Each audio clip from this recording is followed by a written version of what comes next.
बागलाण तालुक्याला पुन्हा एकदा अवकाळीने झोडपलंय। आपण बघतो की बागलाण तालुक्यामध्ये गेल्या 3 दिवसांपासून सततची गारपीट होते आणि या गारपिटीमुळे मात्र आता शेतकऱ्याचं अर्थकारण बिघडलंय। आपण बघतोय की तालुक्यामध्ये कांदा असेल, डाळिंब असेल, हरभरा असेल, गहू असेल, हे सर्व महत्त्वाचे रब्बी पिकांचं मोठ्या प्रमाणावर नुकसान झालंय। आज आपण मुंजवाड या गावामध्ये आलेलो आहोत आणि इथल्या शेतकऱ्यांची अवस्था आपण बघितली की यांच्या डोळ्यातलं पाणी मात्र आता थांबेनासं झालंय। मुलांचे लग्न असतील, मुलीचं लग्न असेल, विद्यार्थ्यांची शालेय फी असेल, या सर्व गोष्टींनी आता मात्र बागलाण तालुक्यातील शेतकरी मात्र हवालदिल झालेला आहे। शेतकऱ्यांच्या डोळ्यात प्रचंड अश्रू आहेत। बागलाण तालुक्यातील हजारो एकरावरील कांद्याचं पीक निस्तो नाबूद झालेलं आहे। कुठलीही अपेक्षा नाहीये, 1% शेतकरीचा पीक इथे शिल्लक राहिलेलं नाही। गेल्या सकाळपासून आपण अनेक दौरे करतोय, प्रत्येक ठिकाणची पाहणी करतोय। आपण बघू शकताय की कशा पद्धतीने हा कांदा काढणीसाठी आला होता, परंतु याचा पूर्ण इथे खराब झाल्यामुळे आता हा कांदा चाळीत देखील ठेवता येणार नाही। यात मोठं दुर्दैव म्हणावं लागेल।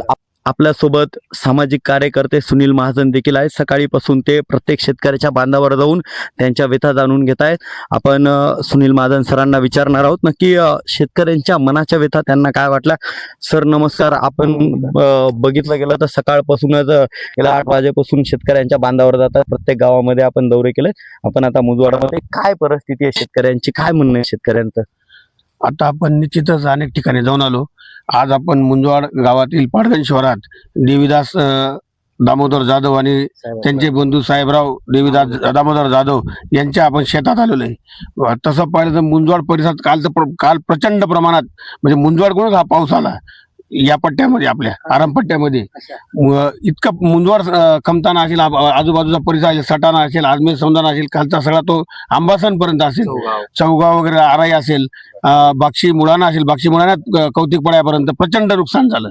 आणि आजच्या परिस्थितीला आता आपण जिथे शेतात आहोत, देवीदास भाऊंच्या शेतात आहोत, प्रचंड पाणी, आधी शेत ओले आहेत आणि सगळा कांदा नेसनाभूत झालेला आहे। आणि शेतकरी हा 4 महिने काबाड कष्ट करतो। आता मुंजवाड सारखं गाव हे पूर्णपणे 100% शेतीवर अवलंबून आहे आणि खूप क्षेत्र नाही मुंजवाड गावात। प्रत्येकाचं थोडं थोडं एक जगण्यापुरतं एक क्षेत्र आहे, 2-2, 4-4, 5-5 एकर। त्याच्यावर मुलांचे शिक्षण असेल, आरोग्य असेल, मुलींचे लग्न असतील, तर हा सगळा जो संसाराचा गाडा आहे हा सगळा या शेतीच्या अर्थकारावर चालतो। परंतु गेल्या काही वर्षापासून कांदा चांगला आला तर भाव नाही, भाव आला तर माल नाही, आणि माल आहे तर चांगला कांदा झाला तर परत काहीतरी अवकाळी येईल, गारपीट येईल, पाऊस येईल, दुष्काळ राहील, अशा अनेक समस्यांना शेतकऱ्यांना तोंड द्यावं लागतं। आणि काल जो संध्याकाळी जो पाऊस झाला तर झाला, परंतु प्रचंड प्रमाणात गारपीट झाली आणि त्याचा शेतकरी हा त्या गारपिटीने पूर्णपणे कोलमडून गेलेला आहे। आणि न भूतो न भविष्याचं न भरून येणारं शेतकऱ्याचं नुकसान झालेलं आहे। आणि या नुकसानातून आता शेतकरी अतिशय चिंताग्रस्त, कदाचित याचे काही धक्के म्हणजे काही शेतकरी सहन न झाल्याने आत्महत्या करतील अशी परिस्थिती निर्माण झाली। कारण मार्केटमध्ये प्रचंड आर्थिक जी विषमता झालेली आहे, शेतकऱ्यांच्या 1-2-3 वर्षापासून मालाला भाव नसल्यामुळे शेतकरी हा कोलमडून पडला आणि त्याच्यात परत हे जे अवकाळी संकट जे शेतकरी येत आहे, तर शेतकरी आज हा पूर्णपणे 100% उद्ध्वस्त झाला। आपण ज्या क्षेत्रात उभे आहोत, आत्ता ज्या शेतीमध्ये उभे आहोत, इथला आजूबाजूचा परिसर जर पाहिला तर 100% कांदा असो, इतर भाजीपाला असो, हे पिकं उद्ध्वस्त झालेले आहेत।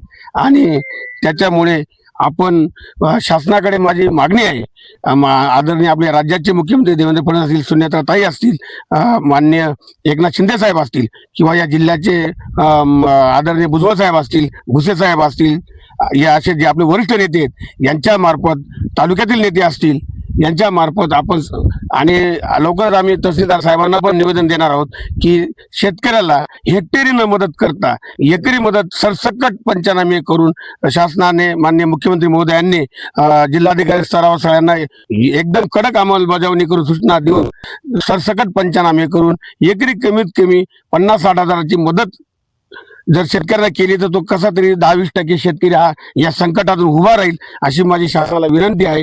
आणि शासनाने त्याची दखल घ्यावी अशी शासनाला माझी माननीय मुख्यमंत्री महोदयांना नम्र निवेदन आहे। नक्कीच आपण बघितलं असेल ते सामाजिक कार्यकर्ते सुनील महाजन सकाळीपासूनच शेतकऱ्यांच्या बांधावर जात आहेत, त्यांच्या वेदना आणि दुःख जाणून घेत आहेत। त्यांनी अनेक प्रश्नांना इथे मात्र वाचा फोडलेली आहे। केंद्राकडे त्यांनी मागणी केली, राज्य सरकाराकडे मागणी केली की या शेतकऱ्यांना लवकरात लवकर आर्थिक मदत तुम्ही द्या, अन्यथा इथला शेतकरी आत्महत्या केल्याशिवाय राहणार नाही आणि अनेक धक्के सुद्धा बघायला मिळू शकतात. कारण प्रचंड शेतीचं बागलाण तालुक्यामध्ये झालेलं नुकसान हे कधीच न भरून काढण्यासारखं आहे.